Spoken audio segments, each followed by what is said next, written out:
وبركاته. إن الحمد لله نحمده ونستعينه ونستغفره ونعوذ بالله من شرور أنفسنا ومن سيئات أعمالنا. من يهدي الله فلا مضل له ومن يضلله فلا هادي له. أشهد أن لا إله إلا الله وأشهد أن محمدا عبده ورسوله أما بعد. கண்ணியத்திற்குரிய எல்லாம் அல்ல அல்லாஹ்வின் நல்லடியார்களே, ஏக இறைவனின் சாந்தியும் சமாதானமும் வற்றாத பேரன்பும் பெருங்கருணையும் நம் அனைவரின் மீதும் என்றென்றும் நின்றவட்டுமாக என்று பிரார்த்தித்த வண்ணம் என்னுடைய உரையை நான் ஆரம்பம் செய்வேன். கண்ணியத்திற்குரியவர்களே, இந்த உலகத்தில் நாம் வாழும் பொழுது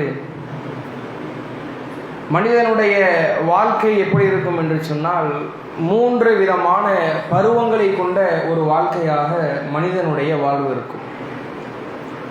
முதல் கட்ட பருவமாக சிறுவன் என்று சொல்லக்கூடிய ஒரு பருவம், இரண்டாம் கட்ட பருவமாக இளமை என்று சொல்லக்கூடிய ஒரு பருவம், மூன்றாம் கட்ட பருவமாக முதுமை என்று சொல்லக்கூடிய ஒரு பருவம்.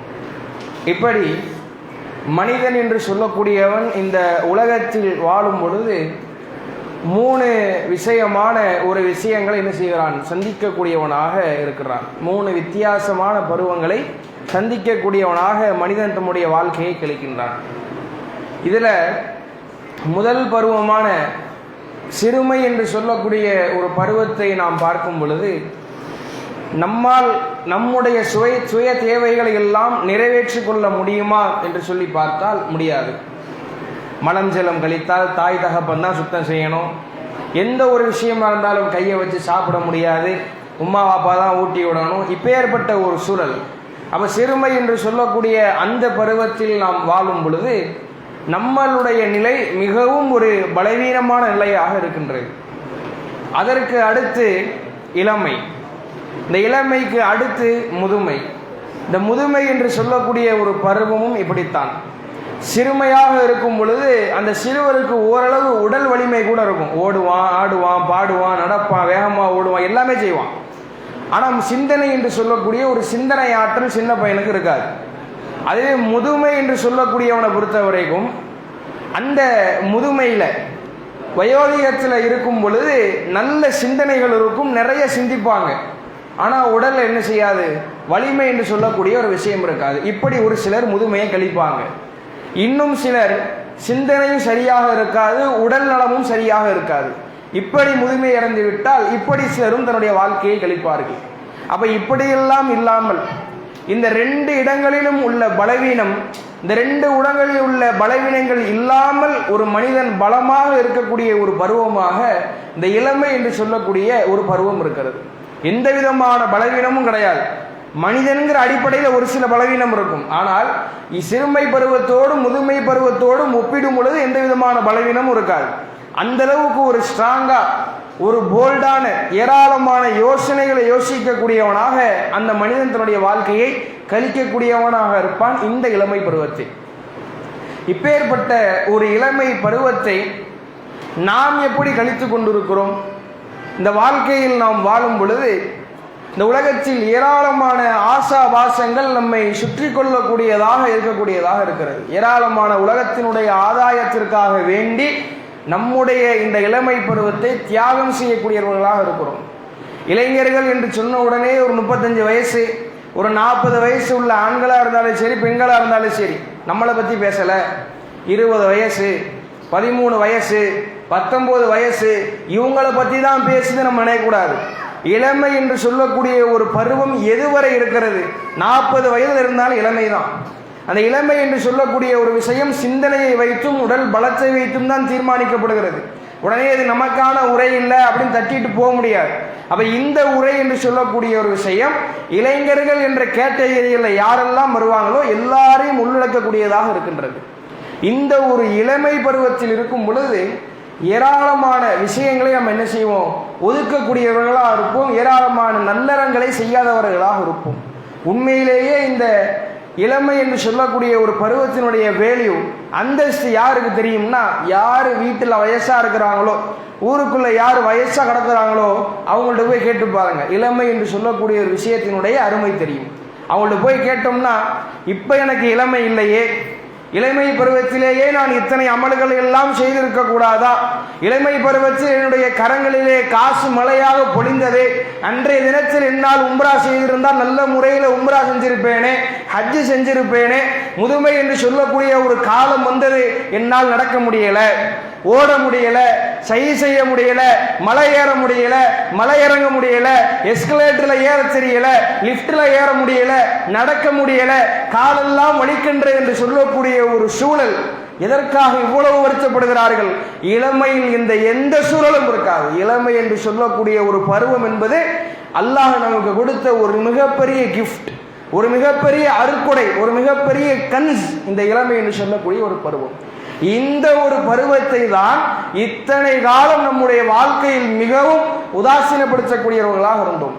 அல்லாஹ்வுடைய தூதருடைய வாழ்க்கையில் வாழ்ந்த சஹாபாக்களுடைய தியாகங்களை பற்றி பார்க்கும் பொழுது, இளமை என்று சொல்லக்கூடிய பருவத்தில் வாழ்ந்த சஹாபாக்கள், அல்லாஹ்வுடைய தூதரே, நாங்களும் இறைவனுக்காக எங்களை அர்ப்பணிப்பதற்கு தயார், எந்த அளவிற்கு என்று சொன்னால் உயிரே போனாலும் பரவாயில்லை, போர்க்களத்திலும் நாங்கள் நிற்போம் என்று அல்லாஹ்வுடைய தூதரிடத்தில் வாக்குவாதத்தில் ஈடுபட்டார்கள்.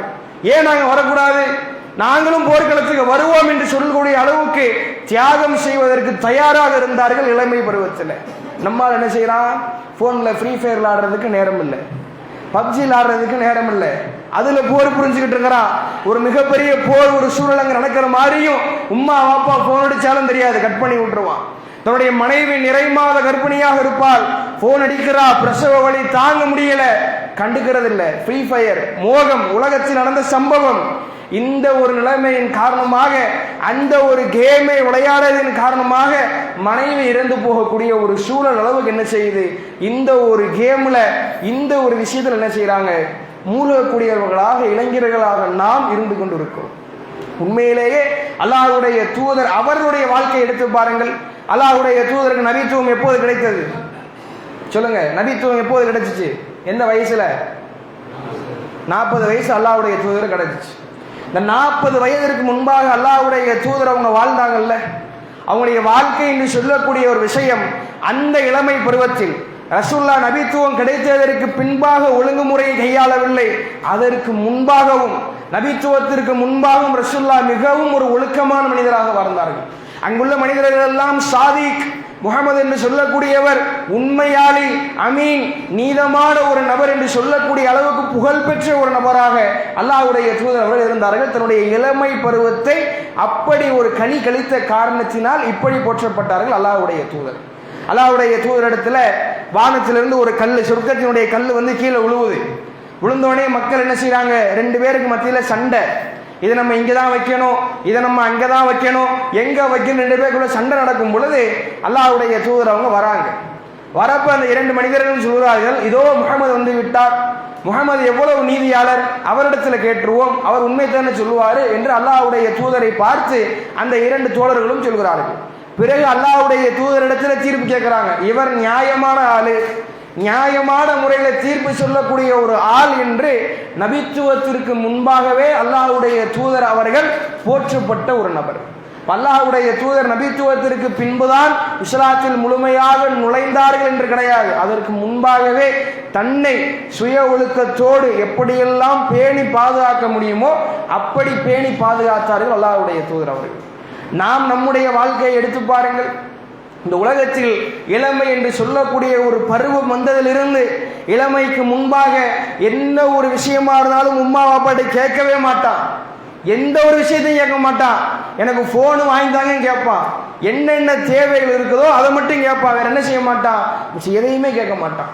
எல்லா விஷயங்களையும் மௌனமாக இருக்கக்கூடிய அவன் இளமை என்று சொல்லக்கூடிய ஒரு பருவம் வந்தவன் என்ன செய்வான், இந்த பொண்ணு எனக்கு பிடிச்சிருக்கு, ஸ்கூலில் படிக்கிறப்ப பார்த்தேன், லவ் அட் ஃபர்ஸ்ட் சைட்டு, முறை பார்த்துட்டு இருந்துச்சு, ரொம்ப பிடிச்சி போயிருச்சுமா, இவன் இல்லாமல் என்னுடைய வாழ்க்கையை நான் கழிக்கவே மாட்டேன், இவன் எனக்கு வேணும் என்று என்ன செய்வான், முறைப்படி போய் அம்மாட்ட சொல்லுவான். இது தப்பு கிடையாது.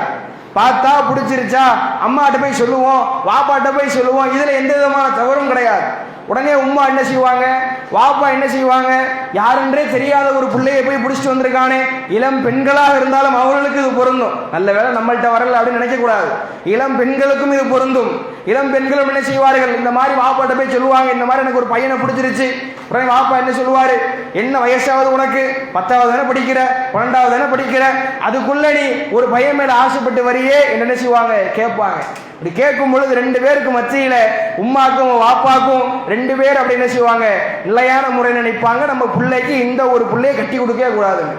ஆனா அந்த பையன் அந்த பெண் எப்படி இருப்பாங்க, கெட்டுனா நான் இந்த பையனை தான் கெட்டுவேன், வீட்டை விட்டு துரத்தினாலும் பரவாயில்லை. வீட்டை விட்டு அனுப்புவீங்களா, அனுப்பிட்டு போங்க, பெற்றோரே எனக்கு தேவை கிடையாது, வாழ்ந்தால் அவனோட தான் என்ன செய்வேன், வாழவே, செத்தால் அவனோட தான் சாகவே என்று சொல்லக்கூடிய ஒரு சூழல் என்ன செய்வாங்க. இன்றைய இஸ்லாமிய இளைஞர்கள், இஸ்லாமிய இளம் பெண்கள் எந்த அளவுக்கு என்று சொன்னால், உம்மா வாப்பாவை தூக்கி எறிந்து விட்டு செல்லக்கூடிய ஒரு சூழலை விட அல்லாஹ் தந்த அற்புதமான இஸ்லாமிய மார்க்கத்தை தூக்கி எறிந்து விட்டு சென்று பிற மதத்தவர்களை திருமணம் செய்வதற்கு ஒரு நொடி கூட தயங்காமல் தயாராக இந்த உலகத்தில் வாழ்ந்து கொண்டிருக்கிறார்கள். என்ன காரணம், மார்க்கம் என்று சொல்லக்கூடிய ஒரு விஷயம் எப்பேற்பட்ட விஷயம் என்பதை அறியவில்லை. உலகத்தின் 800 கோடி மக்கள், அந்த மக்களில் இறைவன் நமக்கென இஸ்லாமிய மார்க்கத்தை ஏற்படுத்தி கொடுத்திருக்கிறார். நமக்கென நம்முடைய வாயிலிருந்து அஷ்ஹது அல்லா இலாஹ இல்லல்லாஹ் வ அஷ்ஹது அன்ன முஹம்மது ரசூலுல்லாஹ் சொல்லக்கூடிய ஒரு கலிமாவை நம்முடைய வாயிலிருந்து மொழிந்து ஒரு இஸ்லாமியர், ஒரு இஸ்லாமிய இளைஞன், ஒரு இஸ்லாமிய இளம் பெண் என்று சொல்லக்கூடிய ஒரு அந்தஸ்தை இறைவன் நமக்கு கொடுத்திருக்கிறான். அந்த ஒரு அந்தஸ்து, அந்த ஒரு கிஃப்ட், அந்த ஒரு அருக்குடை நமக்கு தெரியாமல் நாம் என்ன செய்கிறோம், மார்க்கத்தையும் தூக்கி எறிந்து விட்டு பிற மதத்தவர்களை திருமணம் செய்வதற்காக, வெறும் அற்ப காதலுக்காக வேண்டி, அற்ப சுகத்திற்காக மாத்திரம் என்ன செய்கிறோம், மார்க்கத்தை தூக்கி எறிந்தவர்களாக செல்லக்கூடியவர்களாக இருக்கிறோம். உண்மையிலேயே ஒரு இஸ்லாமியருடைய நிலை இப்படி இருக்க வேண்டுமா, இஸ்லாமிய பெண்ணினுடைய நிலை இப்படி இருக்க வேண்டுமா என்பதை நமக்கு நாமே சுய பரிசோதனை செய்து பார்க்க. இறைவன் என்ன செய்கிறான், இளமை என்று சொல்லக்கூடிய ஒரு பருவத்தை இறைவன் விரும்பக்கூடியவனாக இருக்கிறான். மறுமையுடைய நாளில் அடியார்கள் எல்லாம் சொர்க்கத்திற்கு செல்லும் பொழுது இளமையான ஒரு நிலையை என்ன செய்வான், அல்லாஹ் அனுப்பி வைப்பான் சொர்க்கத்தில். முதுமையே என்ன செய்யாது, வராது, சிறுமையும் வராது. இளமை என்று சொல்லக்கூடிய விஷயத்தை என்ன செய்யறான், அல்லாஹ் தன்னுடைய அடியார்களை சந்தோஷப்படுத்தக்கூடிய விதமாக இளமையோடு நீங்க சொர்க்கத்துக்கு போங்க என்று அனுப்பி வைக்கிறான். அந்த அளவுக்கு இளமை என்று சொல்லக்கூடிய ஒரு விஷயத்தை நாம் எல்லாம் விரும்பக்கூடியவர்களாக இருக்கிறோம். இப்படி நம்முடைய நாட்களில் நாம் விரும்பக்கூடியவர்கள் எத்தனை பேர் இந்த இளமை பருவத்தை அல்லாஹ்விற்காக கழித்துள்ளோம் என்பதை நமக்கு நாமே சிந்தித்து பார்க்க வேண்டும். திருமணம் ஆகிவிட்டால் இளமை பருவம்லாம் கிடையாது, கல்யாணம் முடிஞ்சிருச்சு, இதுக்கு மேலே நான் இளவட்ட பயலாம், எனக்கு இளவட்ட பயலாம் கிடையாது, நான் ஒரு குடும்பஸ்தனாக இருந்தாலும் இளைஞர் என்று சொல்லக்கூடிய ஒரு பருவம், இளமை என்று சொல்லக்கூடிய ஒரு பருவத்தில் தான் நாம் இருக்கிறோம். ஜுலைபி ரலியல்லாஹு அன்ஹுடைய வரலாற்றை எடுத்து பாருங்கள். ஜுலைபி ரலியல்லாஹு அன்ஹு அவர்கள் உலகத்தில், அந்த சமுதாயத்தில், அந்த காலகட்டத்தில் நபித்தோழர்களோடு கம்பேர் பண்ணும் பொழுது, ஒப்பிடும் பொழுது மிகவும் அருவருப்பான ஒரு தோற்றத்தை கொண்ட ஒரு மனிதர். முகமெல்லாம் புள்ளி புள்ளியா இருக்கும், பார்க்கிறப்பையும் முகத்தை சுளிக்கக்கூடிய அளவுக்கு அவருடைய தோற்றம் இருக்கும். இப்படி இருக்கக்கூடிய மனிதருக்கு பொண்ணு கிடைக்கல, பொண்ணு தேடிக்கிட்டே இருக்கிறாங்க, பொண்ணு கிடைக்கல. இப்படி பொண்ணு கிடைக்கலன்னு அல்லாஹ்வுடைய தூதர் அவங்க என்ன செய்யறாங்க, நான் உனக்கு பொண்ணு பார்த்து தாரேன்னு சொல்லி ஒரு வீட்டில் போய் பேசுறாங்க. பொண்ணுடைய உம்மா வாப்பாட பேசுறாங்க, இந்த மாதிரி திருமணம் செய்யணும், உங்க பொண்ணு கிடைக்குமா அப்படின்னு கேட்கிறப்ப அந்த பெண்மணியினுடைய உம்மா வாப்பா சொல்றாங்க, அல்லாஹ்வுடைய தூதரே, உங்களுக்கு இல்லாத பெண்ணா, நீங்கள் திருமணம் செய்வதற்கு எங்களுடைய மகளை நாங்கள் தாராளமாக தரோம் என்ன செய்யறாங்க, சொல்லக்கூடியவர்களாக இருக்கிறார்கள். அப்போ அல்லாஹ்வுடைய தூதர் சொல்றாங்க, எனக்கு இல்லை, எனக்கு பொண்ணு பார்க்க வரல, என்னுடைய சகோதரர் ஜுலைபிக்கு நான் நினைச்சிருக்கிறேன், பொண்ணு பார்க்கறதுக்காக வந்திருக்கிறேன், அவங்களுக்கு தான் திருமணம் செய்யணும் அப்படின்னு சொல்றாங்க. உடனேயே அந்த பெண்மணிகள், அந்த அம்மாவும் வாப்பாவும் என்ன செய்யறாங்கன்னா, இல்லை அல்லாஹ்வுடைய தூதரே, இவருக்கு போய் என்னுடைய பொண்ணை கொடுக்கறதா என்ன செய்யறாங்க, சங்கட்டப்படுறாங்க. இந்த ஒரு மனிதருக்கா என்னுடைய பிள்ளைய போய் கொடுக்கணும் அப்படின்னு என்ன செய்யறாங்க, நினைக்கிறாங்க. இந்த ஒரு சூழலிலும் அல்லாஹ்வுடைய தூதர் அவர்கள் பரிந்துரை கேட்டு வந்து விட்டார்களே, ஒரு இளமை பெண், ஒரு இளம் பெண் அல்லாஹ்வுடைய தூதரின் மீது நேசம் வைத்த காரணத்திற்காக அல்லாஹ்வுடைய தூதரே பரிந்துரை செய்து வந்ததற்கு பிறகு நாம் இவரை நிராகரிக்க வேண்டுமா, நான் இந்த மனிதரை திருமணம் செய்து கொள்கிறேன் என்று அந்த பெண்மணி சொன்னார்கள். இந்த ஒரு படிப்பணி. இதற்கு பிறகு பல வருட காலம் திருமணமே ஆகாத ஒரு மனிதருக்கு ஒரு பெண் கிடைத்ததற்கு பிறகு தன்னுடைய வீட்டுக்கு என்ன செய்யறாரு, திருமணம் ஆகி கொஞ்ச காலத்துல வீட்டுக்கு போறாரு. போகும் பொழுது திருமணமான புதுசு தான், ரொம்ப வருஷங்கள்ல ஆகல, திருமணமான புதுசு. இந்த தருணத்தில் தன்னுடைய மனைவிடத்தில் இருக்கிறதுக்காக போறாரு. உடனே சஹாபாக்கள் அறிவிப்பு செய்யறாங்க, போர்க்களம் வந்துருச்சு, போருக்கு நீ என்ன செய்யணும், வரணும் என்று சொல்றாங்க. வீட்டுக்கு போன மனிதர் அப்படியே திரும்பி என்ன செஞ்சாரு, போர்க்களத்துக்கு வந்துடுறாரு. போர்க்களத்திற்கு வரக்கூடிய நிலையில இறுதியாக போரும் நிறைவடைகிறது. அப்ப சஹாபாக்கள் அல்லாஹ்வுடைய தூதர் அவங்க கேட்கிறாங்க, யாராச்சும் காணாம போயிட்டாங்களா அப்படின்னு கேட்கிறப்ப சஹாபாக்கள் சொல்றாங்க, எல்லாருமே கிடைச்சிட்டாங்க, உயிரோடு இருக்கிறாங்க, பிணமாவும் இருக்கிறாங்க, எல்லாமே கிடைச்சிட்டாங்க அப்படின்னு சொல்றாங்க. அப்ப அல்லாஹ்வுடைய தூதர் அவங்க ஜுலைபிபை தேடி தேடி பார்க்குறாங்க, கிடைக்கல. மீண்டும் கேட்குறாங்க, எல்லாரும் கிடைச்சிட்டாங்களா அப்படிங்கிறப்ப கிடைச்சிட்டாங்க அல்லாஹ்வுடைய தூதரை என்று சொல்லுவாங்க. இல்லை, ஒரு ஆள் மிஸ் ஆகுறாங்க, சகோதரர் ஜுலைபிப் எங்க இருக்கிறான் எனக்கு தெரியல என்று அல்லாஹ்வுடைய தூதர் அவங்க சொல்றாங்க. இப்படி சொன்ன உடனே சஹாபாக்கள் எல்லாம் தேட ஆரம்பிக்கிறார்கள். அப்பொழுது ஜுலைபிப் ரலியல்லாஹு அன்ஹு அவர்கள் ஷஹீத் என்று சொல்லக்கூடிய அந்தஸ்துல மைதானத்தில் என்ன செய்றாங்க, படுத்து கிடக்குறாங்க. சாதாரணமான நிலையில போனோடைய வெட்டு வாங்கிட்டு படுக்கல, அவர்களை சுற்றி 7 நபர்களை வெட்டி சாய்த்து விட்டு நடுவில் என்ன செய்யறாங்க, ஒற்றை மனிதராக 7 மனிதர்களை வெட்டி வீழ்த்திய ஒரு வீரத்தோடு மரணிக்கக்கூடிய ஒரு நிலைமை, ஷஹீத் என்று சொல்லக்கூடிய ஒரு அந்தஸ்து. இந்த ஒரு திறமை யாருக்கு வரும், ஒரு இளைஞனுக்குத்தான் வரும். இளைஞன் என்று சொல்லக்கூடிய ஒரு விஷயத்திற்குத்தான், இளமை என்று சொல்லக்கூடிய ஒரு பருவத்துக்குத்தான் அவ்வளவு ஆற்றல்கள் இருக்கிறது. ஒரு கட்டத்தில் இந்த இளைஞர்கள் எல்லாம் போதை என்று சொல்லக்கூடிய ஒரு விஷயத்தில் அடிமையாக கிடக்கிறோமே, எதற்காக இந்த போதை பொருளை நிப்பாட்ட மாற்றான்? ஏன் இளைஞர்கள் கெட்டு போறாங்க, நிப்பாட்ட வேண்டியதானே, ஏன் நிப்பாட்ட மாற்றான்? சைக்காலஜி ரீதியாக நம்மளை தாக்குறான். போதையை கொடுத்துட்டோமா அடிமையாயிருவான், சிறுமூல வேலை செய்யாம போயிடும். எந்த ஒரு சட்டங்களை, இஸ்லாமியர்களுக்கு எதிராக எந்த ஒரு சட்டங்களை இயற்றினாலும், நாட்டு மக்களுக்கு எதிராக எந்த ஒரு சட்டங்களை இயற்றினாலும் வயசான கிழட்டு போய் தானே வருவான், தலையிலே அடிச்சு அனுப்பிச்சு விட்டுறலாம். சின்ன பசங்க வரமாட்டாங்கப்பா, ஏன் போதை பழக்கத்துக்கு அடிமையாயிட்டாங்களே, எப்படி வருவாங்க? அப்ப அரசாங்கக்காரனுக்கே தெரிஞ்சிருக்கு, இளமை என்று சொல்லக்கூடிய ஒரு பருவம் போல்டான பருவம். இந்த ஒரு பருவத்தில் இவனை நம்ம போதையை கொடுத்து வசப்படுத்தினாம நாளைக்கு நமக்கு எதிராக நிற்க மாட்டான் என்று சொல்லக்கூடிய ஒரு திறனை கையாளக்கூடியவர்களாக இருக்கிறார்கள். நம்ம என்ன செஞ்சிடறோம், அதுக்கு விழக்கூடியவர்களாக இருக்கிறோம். அப்ப இவனை எதிர்த்து பேசணும், ஒரு அரசாங்க அதிகாரியை எதிர்த்து பேச வேண்டும் என்று சொன்னால் ஒரு இளைஞனால் மட்டும்தான் முடியும். இளம் கன்று பயமறியாது சொல்லுவாங்க, பழமொழி சொல்லுவாங்க, இளம் கன்று பயமறியாது. ஒரு இளைஞன் இருக்கிறான் என்று சொன்னால் எவனுக்கும் பயப்பட மாட்டான். நேரடியான விஷயம், நியாயமான விஷயம், இதுதான் சரி என்று தெரிந்து விட்டதா பரவாயில்லை, போல்டா அடிப்பான், இதான்டா சரி, நீ சொல்றது தப்பு, எப்பதான் நீ சொல்லலாம்? ஜனநாயக நாட்டில் வாழும் பொழுது இளைஞர் நான் ஒருத்தர் இருக்கிறப்ப இப்படி நடக்க விடமாட்டேன் இளைஞன் சொன்னா அதிகாரிகள் இளவட்ட பையங்களா, வயசானவங்க பயந்துருவாங்க. என்னடா இது, ஒரு சின்ன பையன் இப்படி பேசுறானே, ஒரு இளைஞன் இப்படி பேசுறானே, ஒரு இளைஞன் 10 பேருக்கு சமம், அவன்கிட்டலாம் போர் செய்ய முடியாதுப்பா, அவன்கிட்டலாம் போராட முடியாதுப்பா, என்ன செஞ்சிருவோம், இந்த ஒரு சட்டத்தை தள்ளுபடி பண்ணிடுவோம் என்று சொல்லி அவனே நம்முடைய வழிக்கு வருவான். அப்ப இந்த இளமை என்று சொல்லக்கூடிய ஒரு பருவம் என்பது இறைவன் நமக்கு கொடுத்த ஒரு அருட்கொடை. இந்த ஒரு விஷயத்தை நம்முடைய வாழ்க்கையில நாம் எப்படி பயன்படுத்தி கொண்டிருக்கிறோம் என்பதை நமக்கு நாமே சுய பரிசோதனை செய்து பார்க்க வேண்டும். அமெரிக்காவில் ஒரு ஆய்வு செஞ்சு வெளியிடுறான், ஒரு வருஷத்துக்கு முன்னாடி திருமணமாகக்கூடியவர்கள் எல்லாம் எப்படி திருமணம் முடிக்கிறாங்க தெரியுமா? 80% கருப்புகளை இழந்தவர்கள் தான், ஜினாவிலே மூழ்கியவர்கள் தான், விபச்சாரத்தை செய்தவர்கள் தான் 80% என்ன செய்யறாங்க, திருமணம் செய்யக்கூடியவர்களாக இருக்கின்றார்கள். அதை தொடர்ந்து இந்தியா என்ன செஞ்சிடும், பின்னாடியே போகக்கூடிய ஒரு சூழல். இந்த நாட்டில் இளமை, இந்த இளைஞர்கள் என்று சொல்லக்கூடியவர்கள் நம்மளை சீர்திருத்திக் கொள்ளாமல் விபச்சாரம் என்று சொல்லக்கூடிய ஒரு விஷயத்தை கலாச்சாரமாக மாற்றுவதற்கு ஏராளமான நடவடிக்கைகள் எடுக்கக்கூடியவர்களாக இருக்கிறார்கள், ஏராளமான கெட்ட செயல்களில் ஈடுபடக்கூடியவர்களாக இருக்கிறார்கள், ஏராளமான போதைப் பொருட்களில் அடிமையாகக்கூடியவர்களாக இருக்கிறார்கள். ஆனால் அல்லாஹ்வுடைய தூதர் அவர்களுடைய இளமை பருவத்தை எடுத்து பார்க்கும் பொழுது, சஹாபாக்களுடைய இளமை பருவத்தை எடுத்து பார்க்கும் பொழுது, நாம் நம்முடைய இளமை பருவத்தை எந்த அளவுக்கு கழித்து கொண்டிருக்கிறோம் என்பதை சிந்தித்து பார்க்க வேண்டும். ஒரு இளைஞன் நினைத்தான் என்று சொன்னால் இந்த ஒட்டுமொத்த ஊரையும் ஒரே நொடியில தௌஹீத்வாதியாக மாற்றலாம், ஏகத்துவவாதியாக மாற்றலாம். ஒரு இளைஞன் செய்யக்கூடிய ஒரு விஷயம் என்பது சாதாரண காரியம் அல்ல. ஒரு இளைஞன் செய்யக்கூடிய ஒரு விஷயம் என்பது மிக பெரும் பிரம்மாண்டமான ஒரு விஷயமாக பார்க்கப்படும். அந்த அளவுக்கு இளமை என்று சொல்லக்கூடிய ஒரு விஷயத்திற்கு பவர் இருக்கு. முஆத் முஅவ்வீத் என்று சொல்லக்கூடிய ஒரு தோழர்கள் நமக்கெல்லாம் தெரிந்த செய்தி இருக்கட்டும், இருந்தாலும் சொல்றேன். முஆத் முஅவ்வீத் என்று சொல்லக்கூடிய ஒரு தோழர்கள், இந்த இரண்டு தோழர்கள் எப்படிப்பட்டவர்கள்? மிக மிக சிறுமையானவர்கள், சின்ன பசங்க, இளமை பருவத்தை அடைஞ்ச ஒரு பசங்க. இந்த ரெண்டு பேருடைய வாழ்க்கை வரலாறு எப்படி இருந்துச்சு தெரியுமா? ஒரு கட்டத்தில் பத்ரு போரில் போய் நிற்கிறாங்க, போருடைய படையில் நிற்கிறாங்க.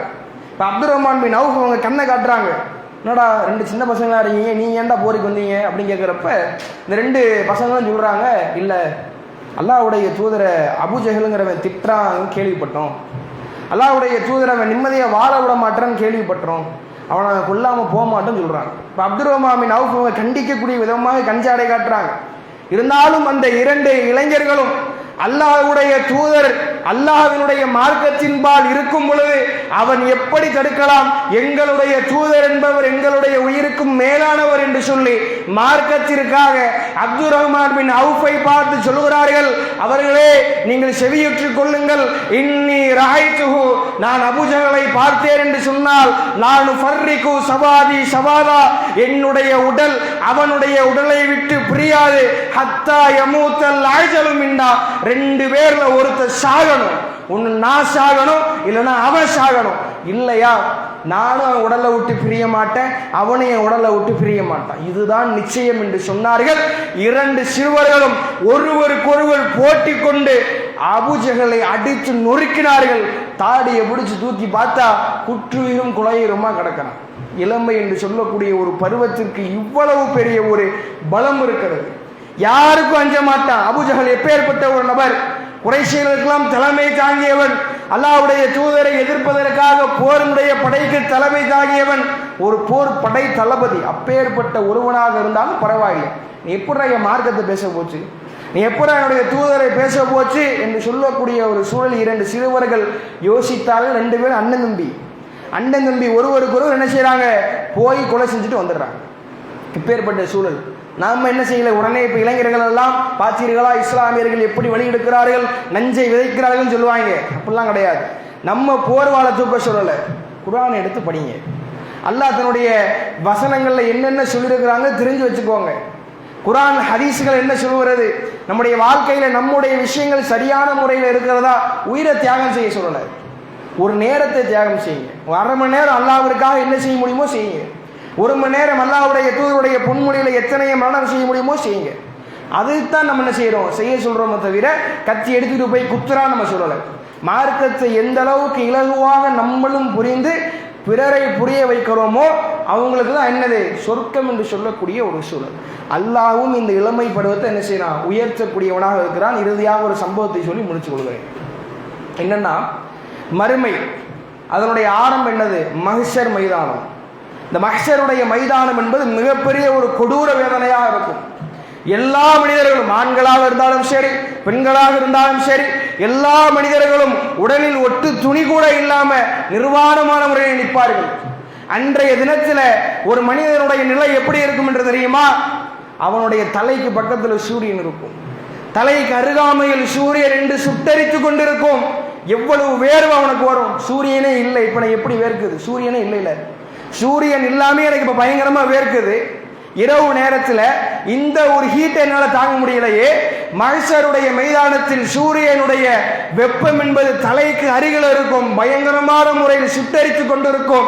அப்ப எப்படி நம்மளுடைய நிலை எப்படி இருக்கும்? வேர்வையாலேயே முழுங்கிடுவோம், வேர்வை நம்மளை மூழ்கடித்து விடும். அந்த அளவுக்கு பயங்கரமா வேர்வை வந்துகிட்டு இருக்கும்.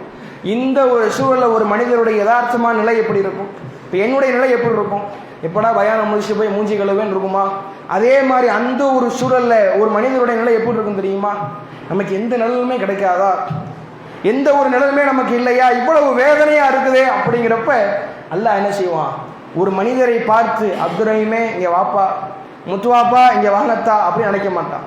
ஒரு கூட்டத்தை என்ன செய்வான், அல்லாஹ் அழைப்பான். அந்த ஒரு தினம் என்பது இல்லாதில்லஹு, அல்லாஹ்வுடைய நிழல், அந்த அர்ஷினுடைய நிழலை தவிர எந்த ஒரு நிழலுமே இருக்காது. அப்பேற்பட்ட ஒரு நிழலில் கீழே 7 சாரார்ல ஒரு சாராரா யார் இருக்கிறா? ஷாபுன், இளைஞர், நஷாஃபி இபாதத்தி ரப்பிஹி, அல்லாஹ்வுடைய பாதையில் தன்னை அர்ப்பணித்த ஒரு இளைஞர், அல்லாஹ்விற்காக தன்னுடைய வாழ்க்கையை கழித்த ஒரு இளைஞரை பார்த்து இறைவன் கூப்பிடுவான், இந்த உலகத்தில் நீ எனக்காக வாழ்க்கை அர்ப்பணிச்ச, வாடா வா, நான் உனக்கு நின்று தரேன், என் நிலைக்கு நில்லு என்று சொல்லி அல்லாஹ் என்ன செய்வான், நமக்கு ஒரு அந்தஸ்து கொடுப்பான். இப்போ இறைவன் என்று சொல்லக்கூடியவனும் இந்த இளமை பருவத்துக்கு முக்கியத்துவம் கொடுப்பவனாக இருக்கிறான். வரக்கூடிய காலங்களில் நாம் நம்முடைய இளமை பருவத்தை அல்லாஹ்வுடைய பாதையின்பால் கழிக்கக்கூடியவர்களாக இருக்க வேண்டும் என்று கூறி என் உரையை நிறைவு செய்கிறேன். அஸ்ஸலாமு அலைக்கும் வரஹ்மத்துல்லாஹி வபரகாத்துஹு.